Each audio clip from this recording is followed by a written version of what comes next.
எங்களுடைய சின்ன வயசுல நமக்கு சாப்பாடு ஊட்டிட்டு இருப்பாங்க, நம்ம அம்மா இல்லாட்டி மூத்தவங்க, பாட்டி, அப்பா யாராவது. அப்படி ஊட்டும் பொழுது நம்ம சாப்பிடாட்டி அவங்க என்ன செய்வாங்க, அந்த ரோட்ல போற யாரையாவது காட்டி பயம்படுத்தி எங்களுக்கு சாப்பாடு விட்டுடுவாங்க. அவங்க எங்களுக்கு செய்யறது இந்த சாப்பாடை சாப்பிடணும் அப்படிங்கிற பாசத்தை. ஆனா அந்த ரோட்ல போற நபர் ஒரு ஒரு ஒரு மனநிலை பாதிக்கப்பட்டவரா இல்லாட்டி ஒரு பிச்சைக்காரரா அப்படி யாராவது இருப்பாங்க. உடுப்பெல்லாம் ரொம்ப அழுக்கா இருக்கும். அப்ப அப்படிப்பட்ட ஒருத்தரை காட்டி தான் எங்களுக்கு ஊட்டி விடுவாங்க. ஸோ அது அப்படி ஊட்டுறதுனால நாங்களும் சாப்பிட்டுருவோம். இதனால ஒரு பெரிய பாதிப்பு ஒன்று ஏற்படும். என்ன மாதிரியான பாதிப்பு அப்படின்னு சொல்லி நீங்க யோசிக்கலாம்.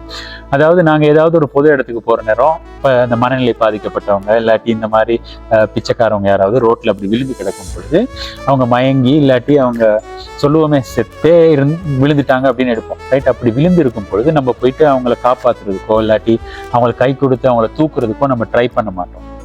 ஏன் தெரியுமா? நம்ம மைண்ட்ல அவங்கள தொடக்கூடாது, அவங்க அழுக்கு இல்லாட்டி அவங்களுக்குள்ள பயம் அப்படியே இருக்கும். அது எப்ப விதைக்கப்பட்டிருக்கு அப்படின்னு சொன்னா நம்மளுடைய சின்ன வயசுல நமக்கு தெரியாமலே நமக்குள்ள விதைக்கப்பட்ட ஒரு விஷயம். ஸோ இந்த மாதிரி சூழல் உள்ள பல விஷயங்கள் பலரோட நம்ம ஒன்று சேராததுக்கு இன்னைக்குமே சில சமயங்களோட இல்லாட்டி சிலரோட இல்லாட்டி ஏதாவது ஒரு வர்க்கம் அப்படின்னு வச்சுக்கோமே, நமக்கு ஒரு பிணைப்பு ஏற்படாததுக்கு காரணம் என்ன, நம்ம மைண்ட்ல அவங்களுக்கு இடம் கொடுக்காததுக்கு காரணம் என்ன அப்படின்னா இதுதாங்க.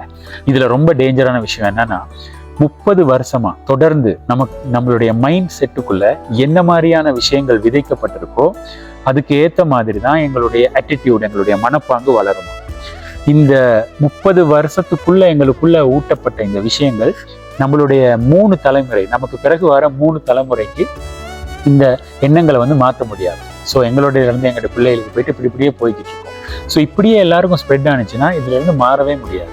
ஸோ வேற்றுமைகள் இருந்துகிட்டே தான் இருக்கும். ஸோ இது மாறணும்னா நம்ம சூழல்ல இல்லாட்டி நம்ம வளர்க்கப்பட்ட நேரம் நமக்குள்ள விதைக்கப்பட்ட இந்த விஷயத்த நம்ம புரிஞ்சுக்கிட்டு இப்படித்தான் விதைக்கப்பட்டிருக்கு, எல்லாரும் ஒருத்தவங்க தான் அப்படின்னு சொல்லி வாழ முடிஞ்சாலே நிறைய விஷயங்கள் நிறைய இடங்கள்ல நிறைய பிரச்சனைகள் வராம வாழ்றதுக்கு பழகிக்கலாம்.